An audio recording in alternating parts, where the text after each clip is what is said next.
Hello friends, நம்ம போன எபிசோடில் கற்காலத்துக்கு 3 பிரிவு இருக்குது அப்படிங்கிறத பார்த்தோம். அதில் இன்றைக்கி நம்ம பார்க்க போகிறது பழைய கற்காலம். நம்ம ஊரில் இப்போல்லாம் புது ஃபோன் வாங்கினா 4 வருஷத்தில் பழசுன்னு சொல்கிறோம். ஆனால் மனுஷன் பல லட்சம் வருஷமாக ஒரே டெக்னாலஜியை வச்சு காலத்தை ஓட்டினான். ஒரு காலத்தை பற்றி இன்றைக்கி பேச போகிறோம். அதுதான் முதல் கற்காலம். என்னடா இது ஹிஸ்ட்ரி கிளாஸ் எடுக்க போகிறேன்னு பயந்துடாதீங்க. அன்னைக்கு மனுஷன் எப்படி யோசித்தான், சூப்பர் மார்க்கெட் இல்லாத காலத்தில் எப்படி சாப்பிட்டான், இதையெல்லாம் தான் இன்றைக்கி நம்ம பார்க்க போகிறோம். முதல்ல இந்த பேலியோலித்திக் அப்படிங்கிற பேருக்கு அர்த்தம் பார்ப்போம். பேலியோ அப்படின்னா பழைய, லித்தியோஸ் அப்படின்னா கல், சுருக்கமாக சொன்னால் பழைய கற்காலம். இங்கே தான் ஒரு சுவாரஸ்யமான விஷயம் இருக்குது. இந்த காலம் எப்போ ஆரம்பிச்சது தெரியுமா? சுமார் 25 லட்சம் வருஷத்துக்கு முன்னாடி. இது மனுஷ இனத்தோட வரலாறு. 99% காலத்தை கற்காலத்திலே தான் மனுஷன் கழிச்சிருக்கான்.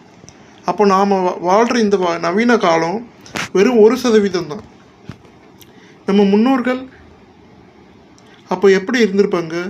அவங்களுக்கு வீடு கிடையாது, பைக் கிடையாது, ஏன் போட்டுக்க ஒழுங்காக துணி கூட கிடையாது.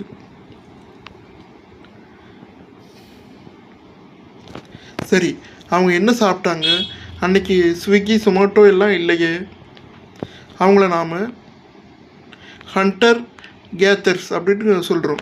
அதாவது வேட்டையாடுபவர்கள் மற்றும் உணவு சேகரிப்பவர்கள்.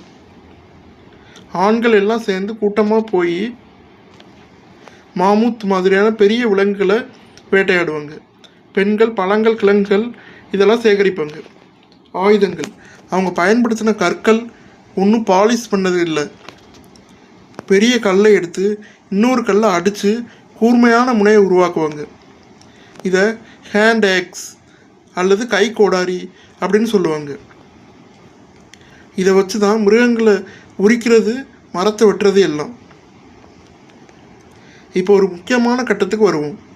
முதல் கற்காலத்தோட மிகப்பெரிய இனோவேஷன் அது தெரியுமா? அதுதான் நெருப்பு. ரெண்டு கற்களை உரசி நெருப்பை உருவாக்கலாம்னு நினச்சது தான் மனுஷ வரலாற்றையே மாற்றுச்சு. நெருப்பு வந்தது என்னாச்சு?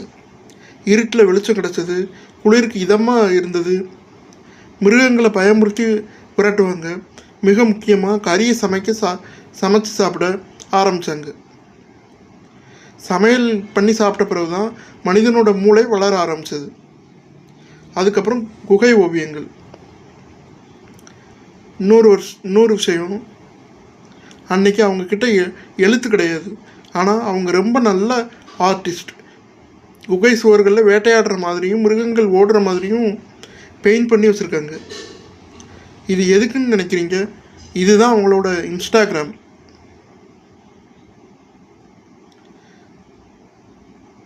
அவங்க செஞ்ச சாதனையை மற்றவங்களும் தெரிஞ்சுக்கணும் அப்படின்னு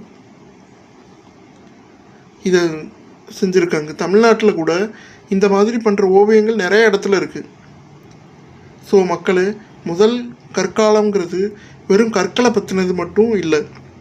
அது மனுஷன் எப்படி இயற்கையோடு போராடி புத்திசாலித்தனமாக ஜெயித்தான் அப்படிங்கிற கதை. இன்றைக்கி நம்ம ஏசியில் உட்காந்து ஃபோன் நோண்டிகிட்டு இருக்கலாம்னா அதுக்கு அன்னைக்கு அந்த மனுஷன் குகையில் பட்ட கஷ்டம்தான் காரணம்.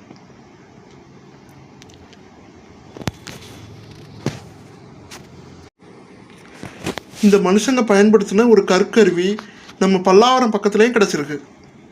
இந்த எபிசோடு உங்களுக்கு பிடிச்சிருக்குன்னு நம்புகிறேன். நன்றி.